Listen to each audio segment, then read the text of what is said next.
On paper, this bike checks all the boxes. Handmade steel, made to travel, custom built. So I figured this would feel like a dream. But then I rode it and thought, is something off? Nothing's broken, it's not uncomfortable, it's just not what I expected. And that's the strange thing about a custom bike. You can love everything about the idea, but still be thrown off by the ride. So today we're gonna get to the bottom of this and take this custom Steel Rodriguez on its first proper mission to see if this beautiful build lives up to the hype or if there's a reason it shouldn't be my go-to.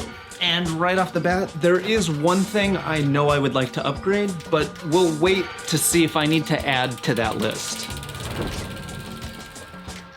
One of the reasons I wanted to get a custom steel bike was it, to me, represents the essence of cycling.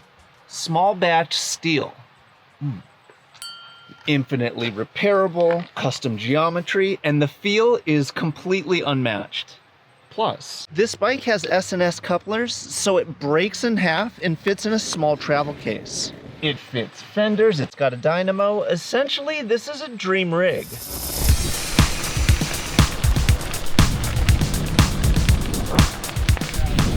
I mean, there is no denying that this bike is extremely comfortable right out of the gates. Custom geometry, Columbus Demon tubing, and essentially designed to travel the world with ease.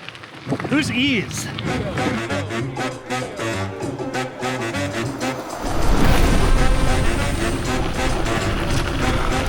How's that beast feeling so far today? You know, it feels very familiar. And I think part of the reason is because it's the same geometry as the 22. Coupled with steel, it's like a warm cup of cocoa. One thing that is for sure is this thing takes the road chatter and dulls it down to a subtle whisper. So good. This bike does have one of the most utilitarian builds I've ever had. For example, the dynamo hub linked up to the sine wave beacon 3 light means we always have a light on the bike. And there's a little USB back here, so you can charge devices on the ride. So for big, long bikepacking missions, you're dialed. Just like that guy. It's also got these hydraulic disc brake couplers, so you can break the thing down when you need to travel with it, which is amazingly functional. And this is exemplified with access shifting because there's no cables to the derailleur. Breaking this thing down is about as easy as it gets, aside from a folding bike. And I don't want to, no thanks. This thing essentially has the spirit of an early 80s Land Cruiser.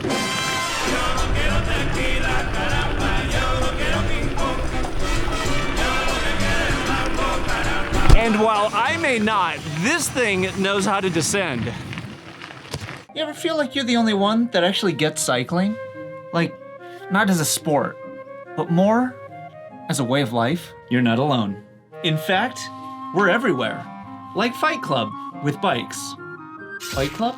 And with the help of the EBD Gear Shop, we can spot our people in the wild. It's like a secret handshake that only cyclists understand. Engage your core, visit the EBD Gear Shop, and be prepared for your new and better life. Because you never know when your next best riding companion will be standing next to you in line. This thing does have 650B wheels. Hey Ron, do you feel like you notice a difference between 650 and 700C? Big time. 650 wants to turn, and the more you turn, the more it wants to turn, the more it wants to lean into the turn. So you find this sort of this sway effect a little bit. It's good for tight handling, great on trails, very playful. With 700, wants to go straight and it wants to go fast.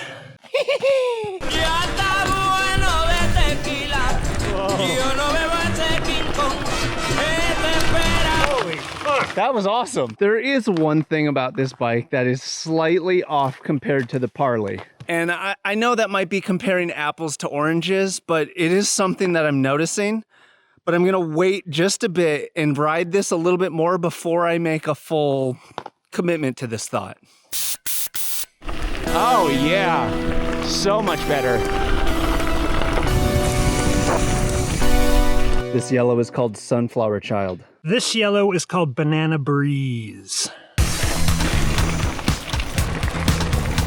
Oh man, I gotta give it, this bike definitely feels like safe, for lack of a better word. Confident inducing, like it just feels like it knows what it's doing, even though I don't. Great. Fingerling sweet potatoes, grilled to perfection. As the day starts wearing on, I am noticing a little bit of burden from the steel compared to the carbon bikes. It doesn't bash you over the head, but as the hours tick by, you slowly get a bit of a fatigue tax from the material, and it's not how it feels. It feels amazing. It's almost just a cost of doing business.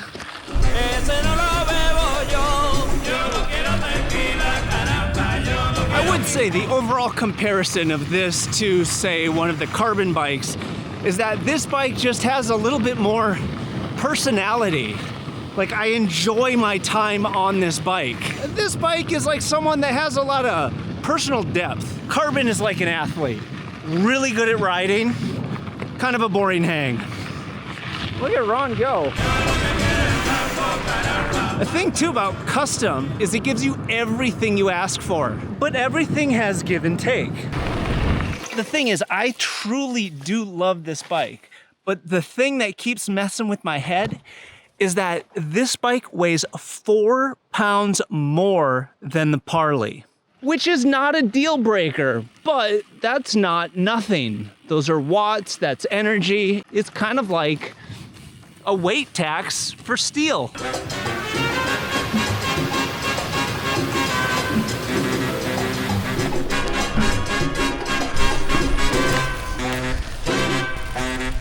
If you like gravel bikes, feel free to subscribe. It's just as fun, but a lot less expensive.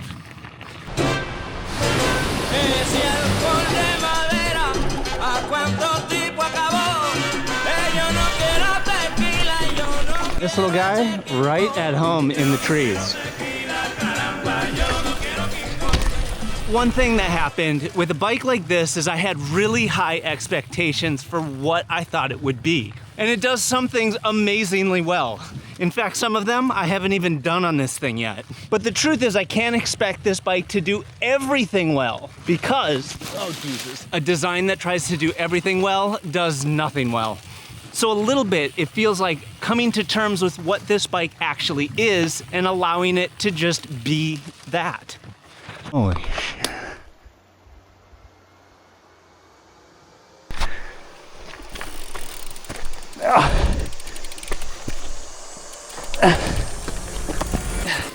I feel like this ride just got kind of real. Yeah. We very well may die out here today. Okay, that's fine. Oh my God. Nar. Okay, so our trail is actually right over there on the other side of this Lewis River. So we have to cross this river with no bridge. Look at Ron, knee deep. Oh God. The rocks are very wet. They're very slippery. Oh my God, not conducive to riding shoes. This is a good case for mechanical shifting. Oh my God. Because, well, you know, water.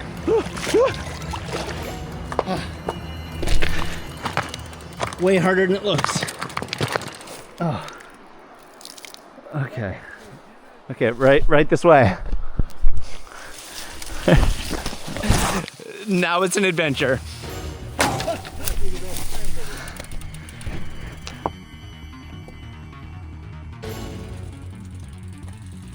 That was supposed to be a shortcut. That was harder than everything else on the ride.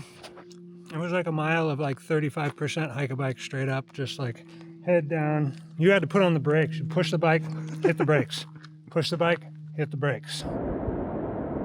While this might not be the gravel bike I choose for every ride, this is definitely the gravel bike I would choose for specific adventure rides. Traveling, good vibes, laughter, the list goes on. So one upgrade I would love to see done on this rig is to switch these alloy 650B Astral rims with some fusion fiber rims, which would take this already vibey ride to the next level and save a bit of weight in the process. Nothing personal, just trying to optimize. Is this bike perfect? No.